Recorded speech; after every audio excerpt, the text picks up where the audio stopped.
Hello बच्चों, मैं हूँ आपकी हिंदी मैम। आज हम लोग पढ़ेंगे हिंदी व्याकरण का समास। सबसे पहले मैं यह बता दूं कि मैंने यहाँ समास का परिचय क्रम से सुव्यवस्थित और पूरे विस्तार के साथ दिया है, क्योंकि मैं यह नहीं समझती कि समास को समझने का कोई ट्रिक या शॉर्टकट होता है। हाँ, एक बार आप अच्छी तरह से समझ लेते हो तो कहीं भी तुक्का लगाने की जरूरत नहीं पड़ेगी। तो हम लोग पहले समास का शाब्दिक अर्थ, फिर भेद, उदाहरण को विस्तार पूर्वक समझेंगे। सबसे पहले समास का शाब्दिक अर्थ समझते हैं। संस्कृत धातु अस, जिसका अर्थ है संक्षेप करना, उसमें सम उपसर्ग जोड़कर समास शब्द बना है। समास शब्द का अर्थ है समाहार या मिलाप।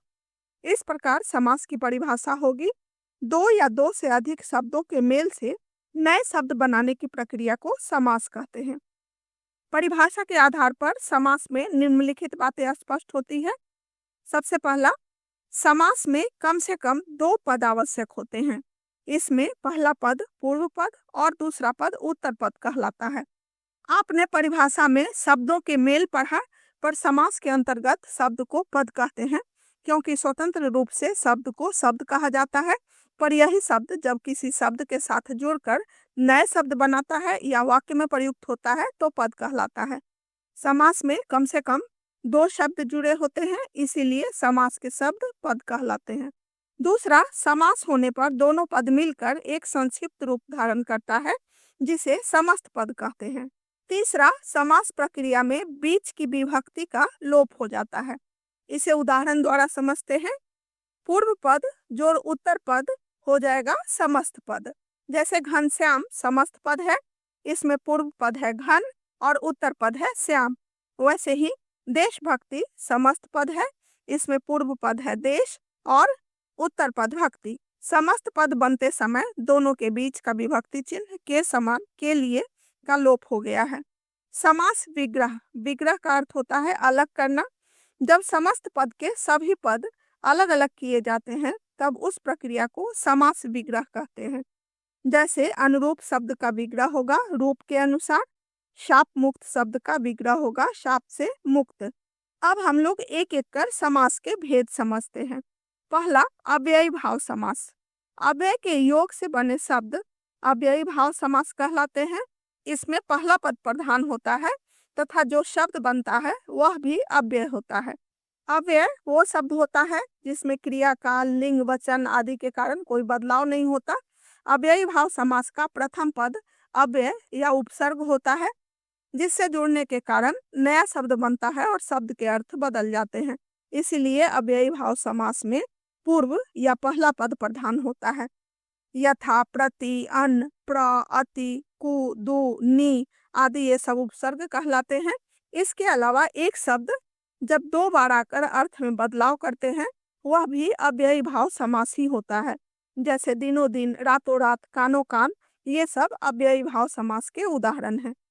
अब हम लोग अनेक उदाहरण द्वारा इसको समझते हैं। समस्त पद है यथाशक्ति, इसमें दो पद है, पूर्व पद यथा, उत्तर पद शक्ति। अव्ययी भाव में पूर्व पद अव्यय या उपसर्ग होता है, इसीलिए पूर्व पद प्रधान होता है। विग्रह करेंगे शक्ति के अनुसार।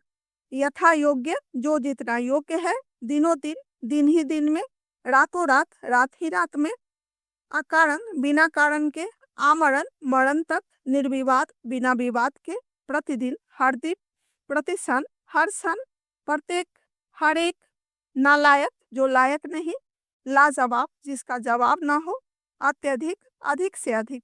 आपने इन उदाहरणों में देखा कि यथा, आ, नि, प्रति, प्र, ना, ला, अति, ये सब उपसर्ग जुड़कर नए शब्द बने हैं। या फिर दिनों दिन, रातों रात में एक ही शब्द दो बार आए हैं। दूसरा समास है तत्पुरुष समास। तत्पुरुष समास वह समास है जिसमें दूसरा पद यानी उत्तर पद प्रधान होता है और समास बनाते समय पहले पद के विभक्ति या कारक चिन्ह जैसे को, से, काके, की, में पर का लोप हो जाता है। जैसे सेना नायक समस्त पद है, उसका विग्रह करेंगे सेना का नायक। समस्त पद बनते समय का विभक्ति चिन्ह का लोप हुआ है। विभक्ति चिन्ह के आधार पर तत्पुरुष समास के 6 भेद होते हैं। सबसे पहला कर्म तत्पुरुष, इसका विभक्ति चिन्ह या परसर्ग है को। माखन चोर, माखन को चुराने वाला। जितेंद्रिय, इंद्रियों को जीतने वाला। स्वर्ग प्राप्त, स्वर्ग को प्राप्त। शरणागत, शरण को आया। मनोहर, मन को हरने वाला। यश प्राप्त, यश को प्राप्त। सर्वप्रिय, सबको प्रिय। जन प्रिय, जन को प्रिय।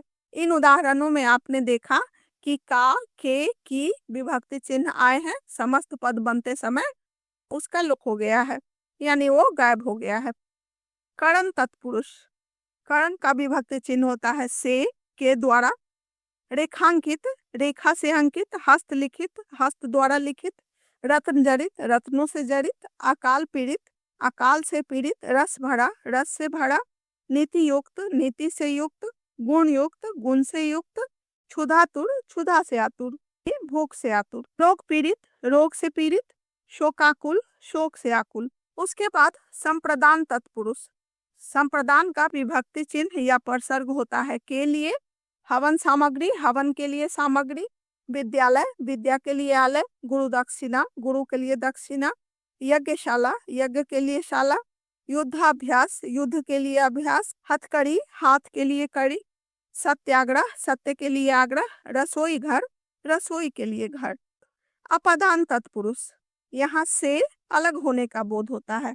करण और अपादान कारक की विभक्ति चिन्ह से होता है, पर दोनों में अंतर यह है कि करण से या के द्वारा विभक्ति चिन्ह से साथ होने का और अपादान की विभक्ति चिन्ह से अलग होने का बोध होता है। जैसे हस्तलिखित, हाथ से लिखित या हाथ के द्वारा लिखित, अर्थात साथ होने का बोध होता है। जबकि धनहीन में धन से हीन, अर्थात धन के अलग होने का बोध होता है। उसके पास धन नहीं है तो वह हो गया धनहीन। इसके अलावा देश निकाला, देश से निकाला। लक्ष्य भ्रष्ट, लक्ष्य से भ्रष्ट। पाप मुक्त, पाप से मुक्त। गुण रहित, गुण से रहित। बंधन मुक्त, बंधन से मुक्त। काम चोर, काम से चोरी करने वाला। आपने देखा यहाँ सभी उदाहरण में दोनों पद के बीच विभक्ति चिन्ह से अलग होने का बोध होता है। संबंध तत्पुरुष, संबंध का परसर्ग होता है काके की। राजमाता, राजा की माता। राजसभा, राजा की सभा। सेना नायक, सेना का नायक। प्रजापति, प्रजा का पति।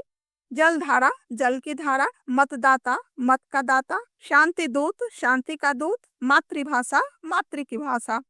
अधिकरण तत्पुरुष का विभक्ति चिन्ह होता है में, पर। इसके उदाहरण होंगे वनवास, वन में वास। ध्यान मग्न, ध्यान में मग्न। घुड़सवार, घोड़ों पर सवार। नरोत्तम, नरों में उत्तम।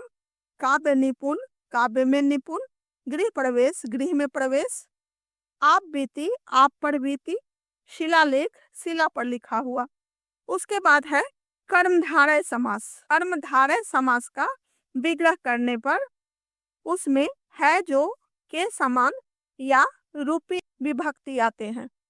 कर्मधारय समास वह समास है जिसमें पहला पद या पूर्व पद विशेषण होता है और दूसरा पद या उत्तर पद विशेष्य होता है। यह तो स्वाभाविक है कि जहाँ विशेषण है वहाँ विशेष्य भी होगा ही, क्योंकि संज्ञा या सर्वनाम जिस शब्द की विशेषता बताई जाती है वही विशेष्य होता है। इसके अलावा ये दोनों पदों में उपमेय, उपमान, जिसकी तुलना की जाए और जिससे तुलना की जाए का संबंध होता है, इसका उत्तर पद प्रधान होता है। कर्मधारय समास में दूसरा पद यानी विशेष्य या उपमेय ही वह मुख्य संज्ञा या वस्तु होता है जिसके बारे में बातें की जा रही है और उसी के अर्थ की प्रधानता होती है। जैसे चरण कमल, समस्त पद का यदि विग्रह करेंगे तो कमल के समान चरण, यानी दूसरा पद चरण प्रधान है। नील कमल, नीला है जो कमल, यानी दूसरा पद कमल प्रधान है। चंद्रमुखी, चांद के समान मुख, यानी दूसरा पद मुख प्रधान है। यह मुख उपमेय और चांद उपमान है। इस पद में मुख प्रमुख है जो चांद के समान है, इसलिए इस समास में उत्तर पद प्रधान होता है। जैसे नीलाकाश, नीला है जो आकाश। नीलगाय, नीली है जो गाय। परमात्मा, परम है जो आत्मा। पीतांबर, पीत है जो अंबर। नीलकंठ, नीला है जो कंठ। नवयुवक, नव है जो युवक। वचनामृत, अमृत रूपी वचन। यहाँ वचन और अमृत के बीच में तुलना की गई है। क्रोधाग्नि, अग्नि रूपी क्रोध, क्रोध और अग्नि की तुलना की गई है। शोक सागर, सागर रूपी शोक, यहाँ शोक को सागर के समान बताया गया है। आज हम लोग समास के 3 ही भेद पढ़ेंगे। अगले वीडियो में बचे हुए भेद को समझेंगे, क्योंकि ज्यादा पढ़ने से जरूरी है जितना पढ़ें उसको समझ सकें।